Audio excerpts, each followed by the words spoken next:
지금 우리가 보고 있는 룻기의 시대적 배경은 사사 시대입니다. 이때는 아직 이스라엘 12지파를 다스리는 왕이 없던 시기입니다. 평상시에는 재판관의 역할을 하고 또 전쟁 시에는 군대를 이끄는 장수의 역할을 하는 사사가 각 지파를 또는 부분적으로 연합된 지파를 다스렸습니다. 이런 사사가 다스리던 시대를 한마디로 정의하면 왕이 없기 때문에 하나님의 말씀을 따라 사는 것이 아니라 자기의 소견에 옳은 대로 살아가던 시기였습니다. 룻기에 나오는 엘리멜렉의 가족이 바로 하나님의 말씀을 떠나 자기의 소견에 옳은 대로 사는 사람의 모습을 보여줍니다. 하나님이 주신 약속의 땅에 흉년이 찾아오자 하나님의 말씀을 붙잡고 인내하며 견디기보다는 모압 족속들의 땅에 가서 살면 더 나은 삶을 살 수 있을 것이라는 자신들의 생각을 따라 모압으로 이주합니다. 그러나 그곳에서 엘리멜렉의 가족은 엘리멜렉과 두 아들이 다 죽게 되고 나오미와 모압 족속인 두 며느리들만 남게 됩니다. 그 중에서 이 오르바는 자기 민족 모압으로 돌아가고 나오미와 룻만이 베들레헴으로 다시 돌아오게 됩니다. 베들레헴으로 돌아왔지만 두 과부가 할 수 있는 일들이 별로 없었기 때문에 사는 것은 여전히 힘들었습니다. 룻은 시어머니 나오미를 모시기 위해서 이른 아침부터 나가서 추수하고 들에 떨어진 이삭을 주었습니다. 그러던 어느 날 보아스의 밭에 가서 이삭을 줍게 되었는데 그때 그 밭의 주인인 보아스가 오게 되어 두 사람이 만나게 됩니다. 보아스는 엘리멜렉의 친족이고 기업 물을 책임이 있는 사람이었습니다.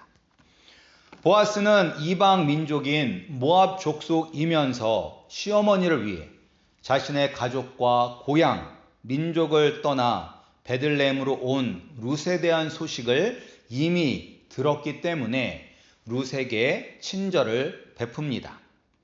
그래서 보리와 밀 추수를 마칠 때까지 룻은 안정적으로 이삭을 주울 수 있었습니다.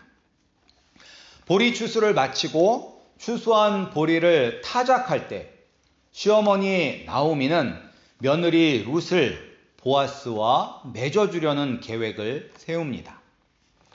세상 풍파에 흔들리지 않는 안정된 가정을 이루는 것이 축복인데 룻은 그런 축복을 누리지 못했습니다. 그래서 나오미는 이 룻을 보아스와 맺어줌으로 룻이 안정적인 그런 삶을 누릴 수 있는 축복을 주고 싶어 합니다. 나오미가 보아스를 선택한 이유는 그가 친절하고 그리고 불쌍히 여기는 마음이 있으며 신실한 믿음이 있기 때문입니다. 그래서 보아스는 룻과 결혼하여 기업 물을 자의 책임을 감당할 것이라고 생각했기 때문입니다. 시어머니 나오미의 계획은 이렇습니다. 타작이 다 끝나면 그동안 수고한 일꾼들과 함께 수확의 기쁨을 누리는 만찬을 행합니다. 그리고 그 만찬이 끝난 후에 이제 타작한 곡식을 지키기 위해서 이 넓은 공터인 타작 마당에서 사람들이 뜨문뜨문 잠을 잡니다. 그때 보아스도 이제 그곳에서 잠을 잘 것을 나오미는 알았기 때문에 룻에게 이야기합니다. 네가 목욕 재개하고 정석권 단장을 한 후 사람들에게 들키지 않게 잘 숨어 있어라. 그러면서 보아스가 어디에서 잠을 자는지 꼭 알아두어라. 그리고 모든 사람들이 다 잠이 들었을 때에 도둑 고양이처럼 몰래 보아스에게로 가서 보아스의 발끝에 있는 이불을 들고 거기에 누워 있어라. 그러면 이제 밤에 발이 시려워서 보아스가 깰 텐데 그때 네가 먼저 청혼을 하는 것이다 라는 계획을 세웁니다. 나오미는 이 나오미의 계획대로 룻은 순종했습니다. 몰래 보아스가 자고 있는 곳에 가서 발끝 쪽 이불을 들고 그 발끝에 누웠습니다. 이제 보아스가 자다가 이제 발이 추워서 이불을 다시 덮으려고 했는데 앞에 한 여인이 누워 있는 것을 보고 깜짝 놀랍니다. 그러면서 묻습니다. 내가 누구냐? 그때 룻이 보아스에게 청혼을 합니다. 어떻게 청혼을 하는지 우리 9절 말씀을 함께 읽겠습니다. 9절 말씀이 이 룻의 청혼입니다. 함께 읽겠습니다. 시작. 이르되 내가 누구냐 하니 대답하되 나는 당신의 여종 룻이오니 당신의 옷자락을 펴 당신의 여종을 덮으소서. 이는 당신이 기업을 물을 자가 됨이니이다 하니. 여기서 이제 당신의 옷자락을 펴 당신의 여종을 덮으소서라는 이 표현은 이제 결혼할 때 사용하는 표현입니다. 이런 비슷한 표현이 에스겔서 16장 8절에도 나옵니다. 거기 뭐라고 나와 있냐면 내가 내 곁으로 지나며 보니, 여기서 나는 하나님이고 너는 이제 이스라엘 민족을 이야기하는 거예요. 그러니까 내가 내 곁으로 지나며 보니 내 때가 사랑을 할 만한 때라. 내 옷으로 너를 덮어 벌거벗은 것을 가리고 내게 맹세하고 언약하여 너를 내게 속하게 하였느니라.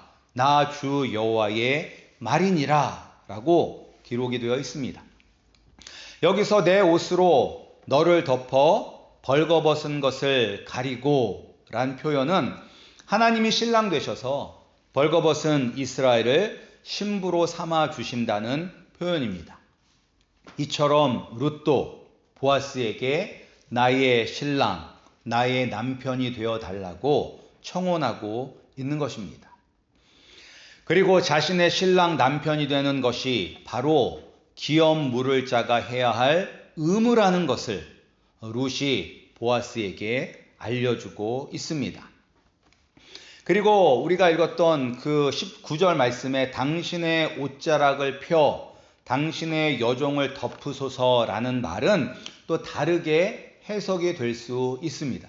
그래서 영어 성경에 보면 여기를 어떻게 해석하고 있냐면 당신의 날개를 펴서 나를 보호하소서란 뜻으로 또 해석하는 영어 성경이 있습니다. 당신의 날개를 펴서 나를 보호하소서.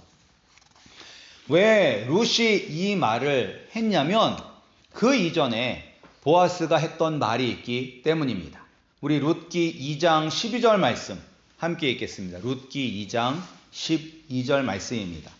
룻기 2장 12절 말씀이 이제 보아스가 룻에게 하는 말입니다. 함께 읽겠습니다. 여호와께서 내게 행한 일에 보답하시기를 원하며 이스라엘의 하나님 여호와께서 그의 날개 아래에 보호를 받으러 온 내게 온전한 상 주시기를 원하노라 하는지라. 이제 보아스가 이렇게 룻에게 축복을 해준 거예요. 이제 룻이 당신이 하나님의 날개 아래 보호를 받으러 온 사람에게 하나님께서는 상 주시기를 원하신다고 말씀하지 않으셨습니까? 이제 하나님을 신뢰하고 의지하는 당신이 당신의 날개를 펴서 당신의 보호를 받으러 온 나를 보호하여 주세요. 당신은 기업 물을 자입니다. 라고 말하고 있는 것입니다. 이 말을 통해서 우리가 한번 곰곰이 생각해야 하는 것은 하나님의 사랑은 예수 그리스도를 믿는 우리를 통해서 나타나야 한다는 것입니다.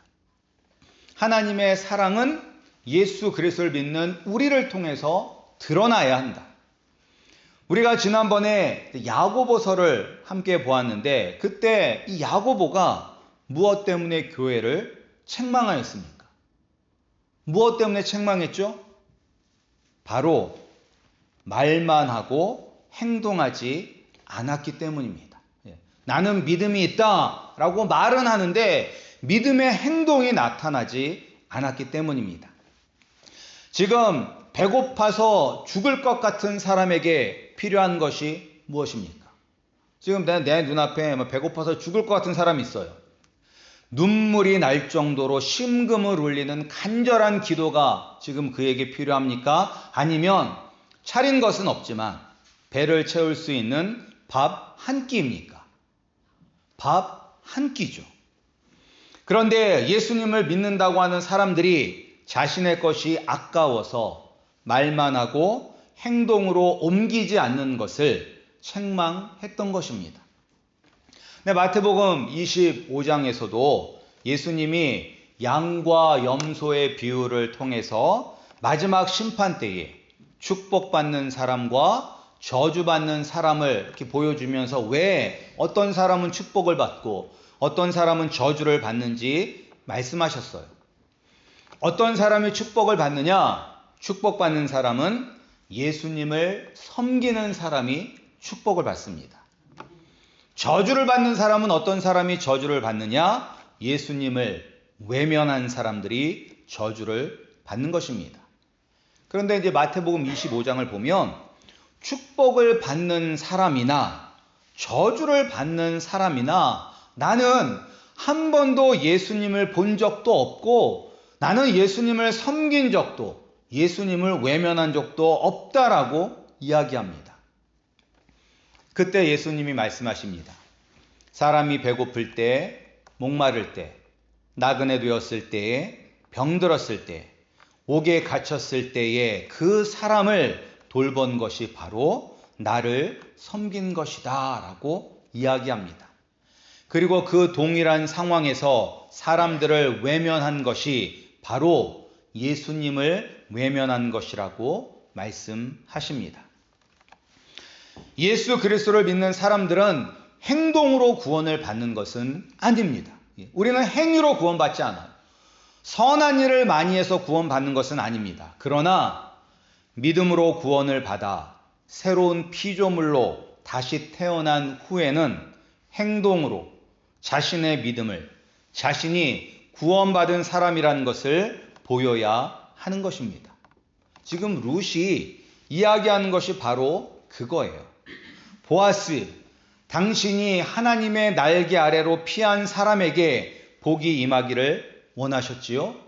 내가 바로 하나님의 날개 아래로 피하기를 원하는 사람입니다. 그리고 당신이 하나님의 대리자가 아닙니까? 나와 결혼하여 기업 물을 자의 책임을 하여 날 보호해 주세요라고 룻이 담대히 청원하고 있는 것입니다. 우리 성도님들이 먼저 예수 그리스도를 믿음으로 구원받기를 소원합니다. 그리고 구원받았다면 내가 구원받은 사람이란 모습이 내 삶 속에서 힘들고 어려운 사람들, 상처받고 고통받는 사람들을 위로하고 도와주는 행동으로 나타나기를 주님의 이름으로 축복합니다. 이제 룻의 청혼에 보아스가 룻을 먼저 칭찬하고 있어요. 뭐라고 칭찬하고 있는지 우리 10절 말씀을 함께 읽겠습니다. 우리 10절 말씀입니다. 10절 말씀 함께 읽겠습니다. 시작. 그가 이르되 내 딸아 여호와께서 내게 복 주시기를 원하노라. 내가 가난하건 부하건 젊은 자를 따르지 아니하였으니 내가 베푼 인애가 처음보다 나중이 더하도다. 보아스가 룻을 칭찬하고 있는 것은 이 시어머니 나오미에게 베풀었던 룻의 인애가 처음보다 나중이 더 크기 때문입니다. 처음 룻이 나오미에게 베푼 인애는 이것입니다.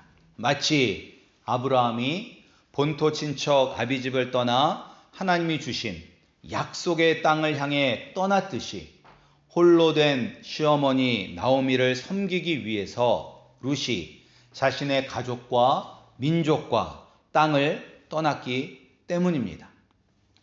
이것도 정말로 대단한 일입니다. 요새 세상에 정말로 보기 힘든 일입니다.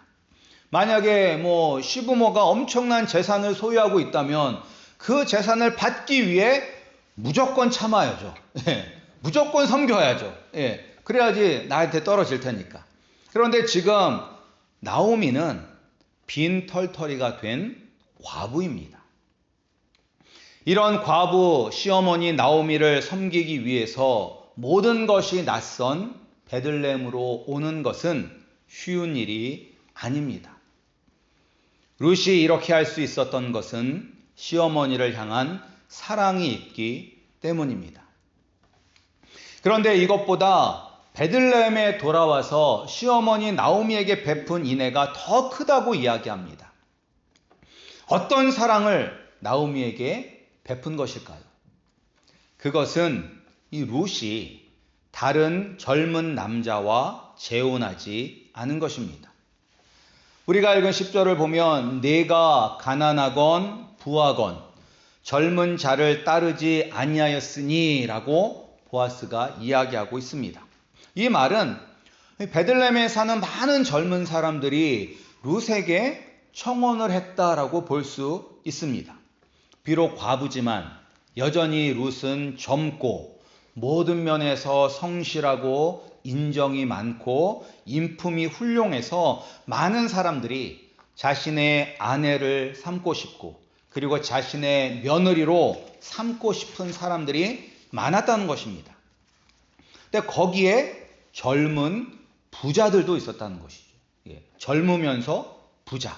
그러니까 세상 말로 팔자를 고칠 수 있는 기회가 있었음에도 불구하고 룻은 젊은 사람을 따라가지 않았습니다. 누구 때문에? 시어머니 나오미 때문에. 그리고 죽은 남편 말론 때문에. 왜? 시어머니와 남편의 기업을 다시 세우기 위해서 보아스에게 청혼한 것입니다. 이것을 두고 보아스가 두 번째 인애가 더 크다라고 이야기하고 있는 것입니다. 근데 여기서 말하는 인애는 하나님의 언약 관계 속에서 우리에게 주시는 사랑을 의미합니다. 그러니까 인애가 더 크다라는 것은 사랑이 더 크다라는 거예요. 사랑이 더 크다. 근데 하나님의 사랑은 우리의 행동에 좌지우지 되는 것이 아니라 우리의 맺은 언약을 따라 행하시는 것입니다. 하나님 우리와 언약을 맺으셨기 때문에 내가 너를 사랑한다 라고 약속하셨기 때문에 끝까지 사랑하는 것입니다. 그리고 하나님의 사랑은 변함이 없습니다. 하나님의 사랑은 한결같습니다. 그런데 사람의 사랑도 한결같고 변함이 없을까요? 그렇지 않습니다. 사람의 사랑은 변합니다. 근데 여러분들이 만약에 남미 쪽으로 단기 선교를 가시다 보면 그 여성들이 아빠 없이 여러 아이들을 키우는 것을 쉽게 볼 수 있습니다. 그런데 더 놀라운 것은 무엇이냐? 그 아이들의 아빠가 다 다르다는 거예요. 애들이 3명, 4명이 있는데 그 3명, 4명의 아빠가 다 달라요. 왜 다르냐? 남미 쪽 남자들은 그렇게 사랑이 변한다고 합니다. 이 여자랑 사랑해서 애를 낳는데 또 다른 사랑이 생기네. 그래서 그쪽으로 가는 거예요. 계속 자식과 아내를 버려두고 새로운 사랑을 쫓아서 그렇게 가서 아이들의 아빠가 다 다르다고 이야기를 합니다. 근데 그뿐만 아니라 사람의 사랑은 변덕스럽습니다. 환경에 따라 변할 수 있습니다.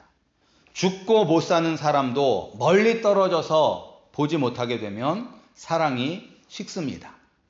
그리고 상대방이 나에게 어떻게 대하느냐에 따라서 사랑이 변할 수도 있습니다.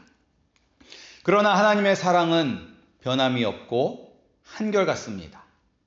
우리가 예수 그리스도의 피로 죄 사함을 받고 하나님의 자녀가 되면 하나님은 끝까지 우리를 사랑하십니다.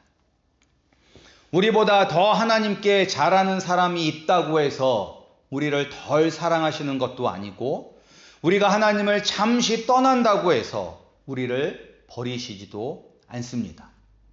눈이 오나 비가 오나 바람이 부나 소나무는 한결같이 그 자리를 지키고 있는 것처럼 하나님의 사랑도 변하지 않고 한결같습니다.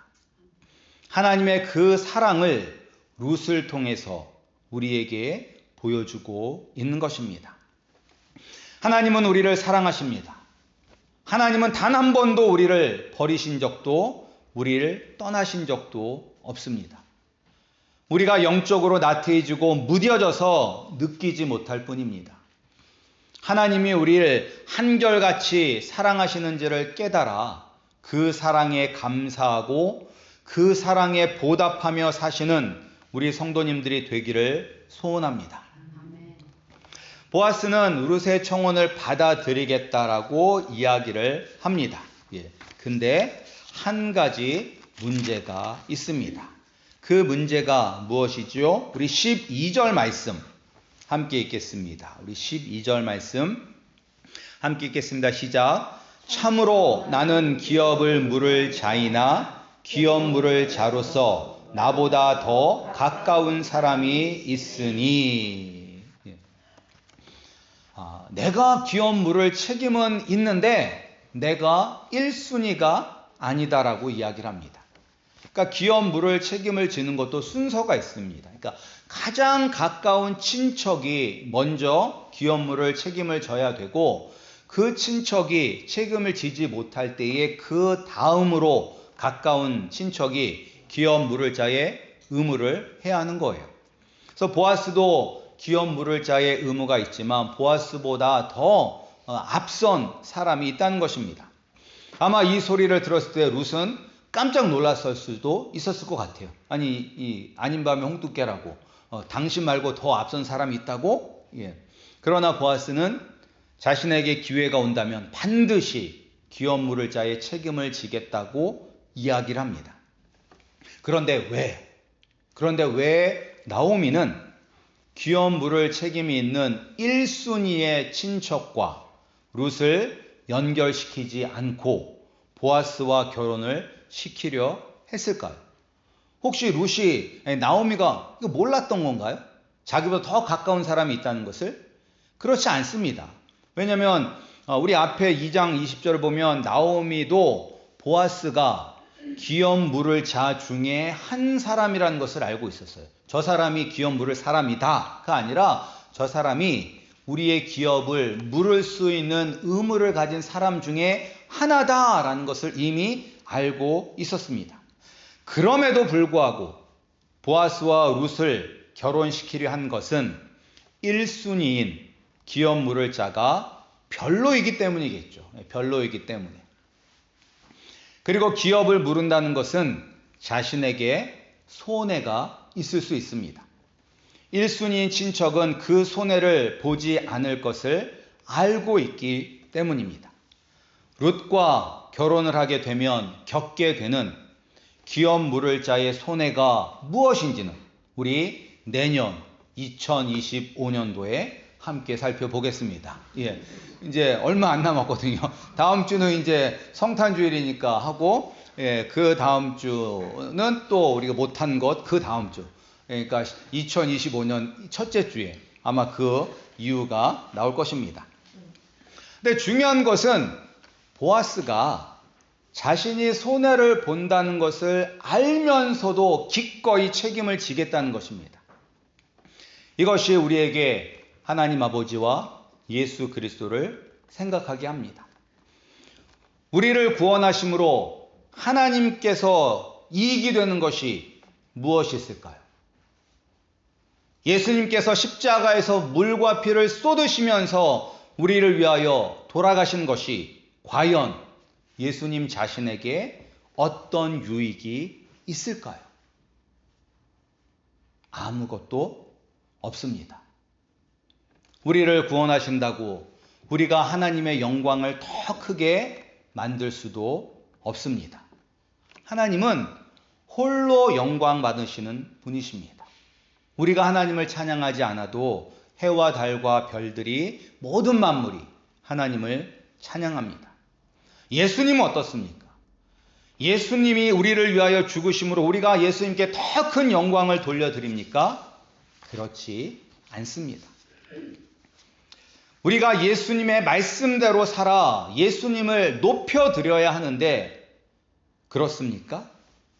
우리가 예수님을 믿으면서도 얼마나 많은 죄를 짓고 살아가고 있습니까? 예수님을 믿으면서도 얼마나 많이 우리가 세상의 욕심을 따라 살아가고 있습니까? 입으로는 주님을 사랑합니다. 주님의 뜻대로 살겠습니다라고 하지만 정작 우리의 삶 속에서는 사사기 시대의 사람들처럼 우리의 소견에 오른 대로 살고 있지는 않습니까? 이것을 하나님 아버지는, 예수님은 모르셨을까요? 우리를 철석같이 믿었는데 배신당하신 것일까요? 그렇지 않죠. 이미 하늘에 계신 우리 아버지는 날 위해 죽으시고 부활하신 예수님은 우리가 어떤 사람들인지 어떻게 행동할 것인지 다 알고 계십니다. 그럼에도 불구하고 예수님은 우리를 위해서 기꺼이 기업 물을 자의 책임을 지신 것입니다.